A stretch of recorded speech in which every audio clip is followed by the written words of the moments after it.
तो एक व्यास जी हुए कन्नौज में, उनका नाम था श्री पद्मनाभ। क्या नाम था? बहुत सुंदर कथा करते थे।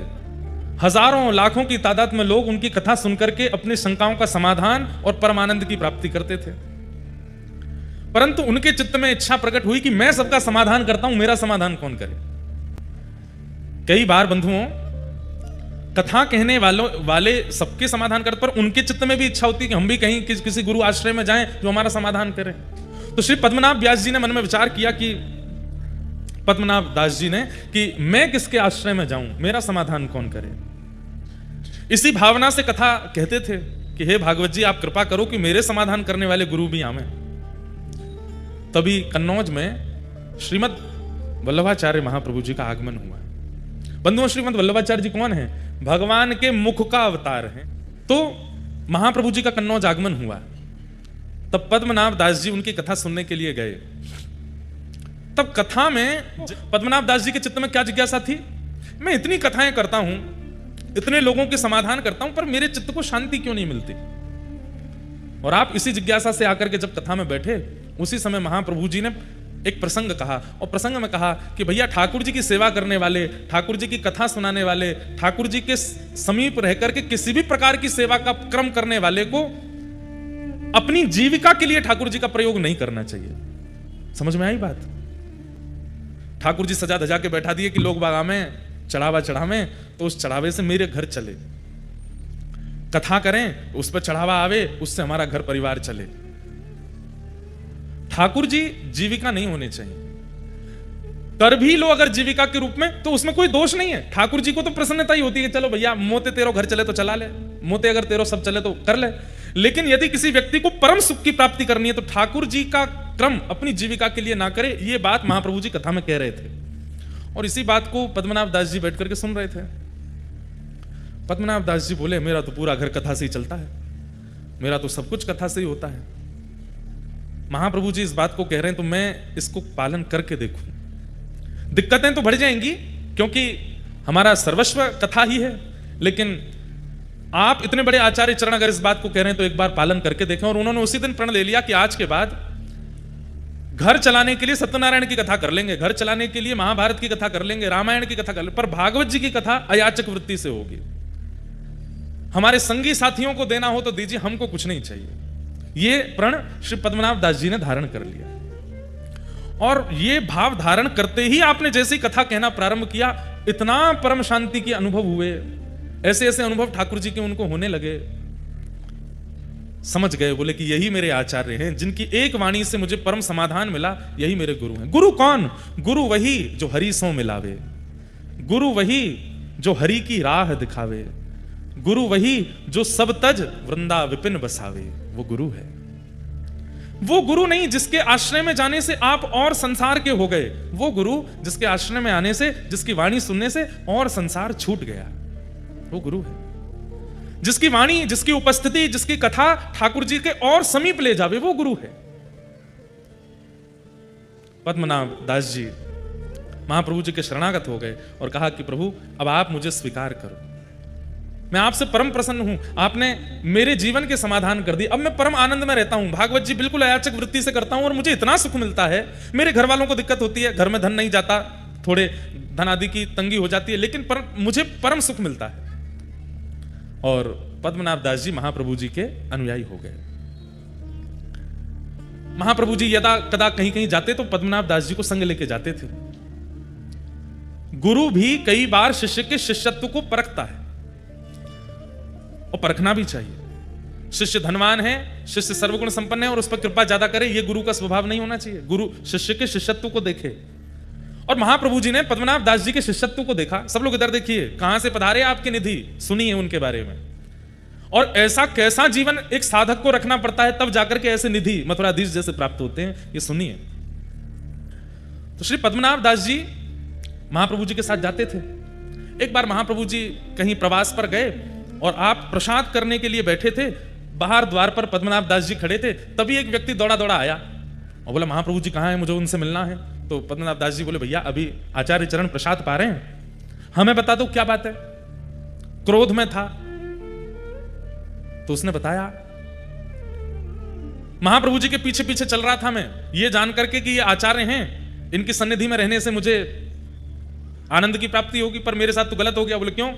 अब ये तो आगे से कहीं मुड़ गए, वहां पर डकैतों ने मुझे पकड़ लिया और मेरा सब धन हरण कर लिया, मेरे गले का सब आभूषण ले गए और मेरे साथ तो बड़ा बुरा हुआ। तो मैं जितना मेरा आभूषण चोरी हुआ, जितने धन चोरी हुआ, सब मांगने आया हूं, क्योंकि इनके पीछे चल रहा था मैं। तो पद्मनाभ दास जी बाहर खड़े खड़े सोचे, ये बात महाप्रभु जी तक जाने लायक नहीं है। उन्होंने कहा, कितना धन बनता है तुम्हारा? बोले इतना इतना धन बनता है। तो बोले चलो हम दिलाते हैं। और उनको किसी सेठ के पास गए, सेठ से कर्जा लेकर के उस व्यक्ति को धन दे दिया, महाप्रभु जी को नहीं बताया। अब वो सेठ जी बोले, भैया इतना ब्याज बनेगा, कब लौटाओगे? बोले कि अब मैं करूंगा। खुद तो नियम धारण कर चुके थे कि बिना धन के कथा करनी है, और कोई कुछ आता नहीं था, धन कहां से आवे, वापस कैसे लौटा मैं? तब एक राजा आपके पास आया कि मुझे आपसे कथा सुननी है, आपके बारे में बहुत सुना है। तो बोले हम कथा तो करेंगे लेकिन दक्षिणा नहीं लेंगे। राजा तो कथा मांगने ही आया था, तो 4-5 बैलगाड़ी भर के सामग्री लेके आया था। बोले हम धन नहीं लेंगे। तो राजा बोला तो फिर ऐसे ही सुना दीजिए, हमको क्या, आप नहीं लेंगे तो हमें तो कथा सुननी है। लेकिन तभी उनको याद आया कि वो एक सेठ का हमको चुकाना है, पर कथा का पैसा भी नहीं लेना है, क्या करें? तो आपने राजा से कहा, अगर हम भागवत ना सुना करके महाभारत सुना दें तो हम दक्षिणा ले लेंगे। राजा बोला, हमको तो भागवत सुननी है। बोले कि सुनो, देखो हम तुमसे क्या छुपाएं, सीधी बात ऐसी है, हमने नियम लिया कि हम भागवत जी का दक्षिणा नहीं लेंगे, और हमको किसी का कर्जा चुकाना है तो हम महाभारत सुना देंगे, ताकि तुम दक्षिणा दो तो हम उसका चुका दें। राजा इतना आनंदित हो गया, आप कितने सरल हैं, महाभारत ही सुनाओ। तब आपने महाभारत की कथा सुनाई, और महाभारत सुना करके जो दक्षिणा मिली ब्याज सहित उस सेठ को चुका दिया। अब ये खबर अभी तक महाप्रभु जी को नहीं है कि पीछे से ही शिष्य क्या कर रहे हैं। यही तो शिष्यत्व होता है। हम लोगों का शिष्यत्व कैसा कि हम गुरु जी के चरणार विंदों में कुछ अर्पित भी करते हैं तो 5 बार तो बता देते हैं, गुरु जी वहां से बनवाए, गुरु जी ये लेके आए, या गुरुदेव ऐसे ऐसी सेवा कर रहे हैं। गुरुदेव, अरे आपसे ना पता चले गुरुदेव को, कोई और जाकर के संकेत कर दे कि गुरुदेव आपके एक शिष्य हैं, वो तो ऐसी ऐसी सेवा करते हैं, ऐसा उत्सव करते हैं, ऐसा, तो गुरुदेव को जो प्रसन्नता होगी ना, वही प्रसन्नता ठाकुर जी की प्राप्ति कराएगा। प्रयास किया कीजिए कि आचार्य हमसे रीझ हैं, हम बताएं उससे नहीं, कोई और जाके संकेत कर दे। और उसमें भी ये भावना नहीं होनी चाहिए ये गुरु जी के बहुत पास रहता है, इसके सामने करूंगा तो ये बता देगा। नहीं, आपके अंदर ये भावना ही नहीं आवे। महाप्रभु जी के पास जब ये बात गई, महाप्रभु जी ने पद्मनाभ दास जी को बुलाया, बोले सुनो, वो एक व्यक्ति उस दिन लड़ रहा था द्वार पर आकर के, तुमने हमसे क्यों नहीं मिलवाया? बोले कि आप उस समय प्रसाद पा रहे थे। क्या कह रहा था वो? बोले वो कह रहा था कि आपके पीछे पीछे वो चल रहा था, आप कहीं गली में मुड़ गए, वो भटक गया तो डाकुओं ने उसको लूट लिया, उसका जो धन बनता है वो मांगने आया था। हमने कहा आप देते अच्छे नहीं लगते, तो हमने ऐसे ऐसे करके उसका धन कर दिया, और महाभारत की कथा करके दक्षिणा लेके ब्याज भी चुका दिया। महाप्रभु जी के नेत्र सजल हो गए, हृदय से लगा लिया, बोले हम तुमसे बहुत प्रसन्न है, मांगो कुछ। तब आपके चित्त में इच्छा प्रकट हुई कि मुझे ठाकुर जी की सेवा मिले। आचार्य चरण, आप कृपा करके मुझे ठाकुर जी की निज सेवा प्रदान कर दीजिए। जैसे अन्य सेवक आपके अपने घर में नवनीत प्रियालाल जी की सेवा करते हैं, अन्य ठाकुरों की सेवा, चित्रपट की सेवा आदि आदि करते हैं, ऐसी मुझे भी आप एक सेवा प्रदान करें। पर मेरी एक इच्छा है, ध्यान से सुनिएगा, मेरी एक इच्छा है। बोले क्या? धृष्टता कर रहा हूं, क्षमा मांगते हुए प्रार्थना कर रहा हूं, मेरी इच्छा यह है कि मैं जिन ठाकुर की सेवा करूं वो स्वयं प्रकट हों, वो किसी मूर्तिकार के द्वारा बनाए गए या कहीं से पधराए गए ठाकुर जी नहीं, स्वयं प्रकट हो। जैसे वृंदावन में गोविंद देव जी प्रकट हुए, हमारे मदन मोहन जी प्रकट हुए, शालिग्राम जी से श्री राधारमण लाल जी प्रकट हुए, गिरिराज जी से श्रीनाथ जी प्रकट हुए, ऐसे ही नाथ स्वयंभू। अच्छा, स्वयंभू ठाकुर जी किन्हें माना जाता है? उनके लिए भी शास्त्रों में वर्णन है।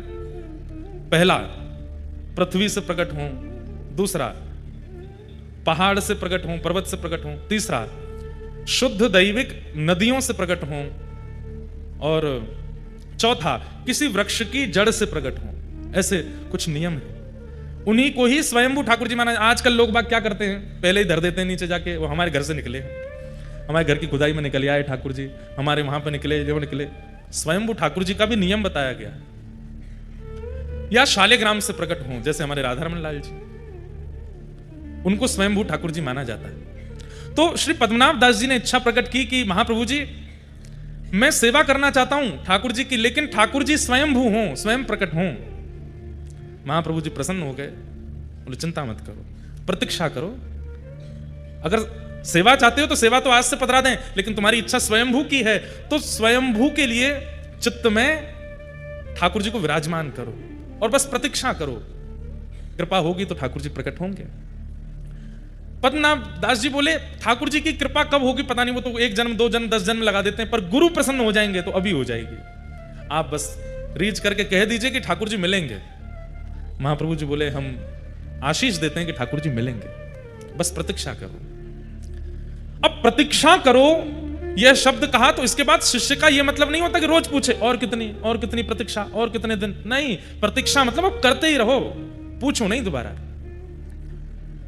अनेक वर्षों तक प्रतीक्षा की। महाप्रभु जी के साथ जहां जहां प्रवास पर जाते थे, कभी कभी जाते थे, फिर बाद में महाप्रभु जी ने इनको सदा के लिए रख लिया। जहां भी जाते थे ये साथ ही जाते थे। प्रवास करते हुए एक दिन आप गोकुल पधारे, पद्मनाभ जी साथ में पधारे और गोकुल में संध्या के समय पर महाप्रभु जी यमुना जी के तट पर बैठ करके संध्या कर रहे थे और दूर बैठ करके श्री पद्मनाभ दास जी अपने गुरुदेव को बस देखते ही रहते थे, दर्शन ही करते रहते थे। दर्शन करते करते करते करते तभी यमुना जी की रेत अपने आप खिसकने लगी यमुना जी के भीतर। आप देख करके आश्चर्यचकित हो गए और महाप्रभु जी की उस समय संध्या चल रही थी, संध्या का मध्यस्थ था। और तभी क्या देखते हैं कि ताल वृक्ष के समान, 7 ताल वृक्षों के समान विशाल स्वरूप ठाकुर जी का शंख चक्र गदा पद्म धारण करके प्रकट हो गए हैं। बोलो मथुराधीश की। इतने विशाल स्वरूप प्रकट हुए कि 7 ताल के वृक्ष के समान स्वरूप था ठाकुर जी का। आचार्य चरण ने देख करके तुरंत प्रणाम किया। पद्मनाभ दास जी तो देख करके हैरान रह गए, ये कितना विशाल विशिष्ट स्वरूप, अद्भुत स्वरूप के दर्शन करके आप आनंदित हो गए। तभी महाप्रभु जी ने आज्ञा की कि निवेदन कियो, जय जय इतने बड़े बनकर के आयो, कैसे सेवा करेंगे? नसैनी लगानी पड़ेगी मोह तक पहुंचवे के काजे। इतना सब कैसे विस्तृत होएगा? इतना बड़ा आपका स्वरूप है, इतने बड़े मंदिर बनाने पड़ेंगे। थोड़ी कलयुग की प्रधानता है, आप थोड़ा सा हम अर्चकन पे नेक ध्यान धरो और अपनो रूप नेक सूक्ष्म करो। तब वही विशाल स्वरूप छोटे से बनकर के श्री महाप्रभु वल्लभाचार्य जी की गोद में पधारे और वही स्वरूप आज यहाँ कोटा में विराजमान। दूर खड़े खड़े नेत्र लाल हैं, नेत्रों से अश्रु गिर रहे हैं श्री पद्मनाभ दास जी के, हाथ जोड़ करके केवल कंपन हो रहा है। महाप्रभु जी मंद मुस्का करके कहते हैं, देखो तुम्हारी इच्छा आज पूर्ण भई और तुम्हारे लिए स्वयंभू ठाकुर जी श्री मथुराधीश प्रकट हुए। नामकरण कर दिया, इनका नाम क्या बोले? मथुराधीश है। तब पद्मनाभ दास जी सन्मुख आकर के बैठ गए। बोले महाराज आपने इनका नाम मथुराधीश क्यों रखा? तब आचार्य चरण ने कहा कि देखो ये मथुरापुरी जो है ना, इसका मूल नाम मधुरापुरी है। जहां पर मधुर श्री कृष्ण का प्राकट्य हुआ वो मधुरा है। वो मथुरा अपभ्रंश होकर के और कुछ शास्त्रीय कारणों से उसका नाम मथुरा है, पर वास्तव में मधु नामक दैत्य को मारा था यहां पर, इसलिए इसका नाम मधुरा है। और मधुरा के जो अधीश हैं वही मथुराधीश है, इसलिए इनका नाम मधुराधीश है। और आपने और निवेदन किया कि इनके स्वरूप के बारे में मुझे बताओ। तब महाप्रभु जी कहते हैं, गोद में बैठे हैं मथुराधीश जी, सामने पद्मनाभ दास जी बैठे हैं कि तम अद्भुतम बालकमंबुजेक्षणम। ध्यान से सुनिएगा, ये मथुराधीश जी जो हैं ये विशाल विराट ठाकुर जी नहीं है। देवकी मैया के गर्भ से जब ठाकुर जी जन्मे, 1 दिना के लाला जब थे श्री कृष्ण कंस के कारागृह में, तब उनका जैसा स्वरूप था वही स्वरूप है श्री मथुराधीश जी का। ये छोटे लाला ही हैं, छोटे लाला 4 भुजा वाले हैं। तमद्भुतम बालकमंबुजक्षणम चतुर्भुजम शंख गदायुधायुधम श्रीवत्सलक्ष्मं गलसौभकौस्तुभम पीतांबरम सांद्रपयोध सौभगम। महाप्रभु जी कहे, पद्मनाभ दास एक बार कहीं कथा में तुमने ठाकुर जी का प्राकट्य सुना था और ठाकुर जी के उस प्राकट्य को सुनकर के तुम इतने भावुक हो गए, उसी समय ठाकुर जी ने निश्चित कर लिया कि यही स्वरूप तुमको प्राप्त होगा, क्योंकि जिस स्वरूप को सुनकर के तुम इतने प्रेमवश हुए हो वही स्वरूप तुम्हारे पास आएगा। और वही स्वरूप आज आया है।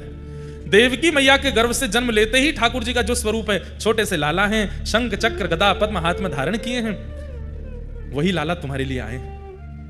इस प्रकार महाप्रभु जी ने घंटों बैठ करके मथुराधीश जी को अपनी गोद में बैठा करके पद्मनाभ दास जी को प्रवचन किया। और फिर घड़ी आई, पद्मनाभ दास जी से कहा आओ और अपने ठाकुर जी स्वीकार करो।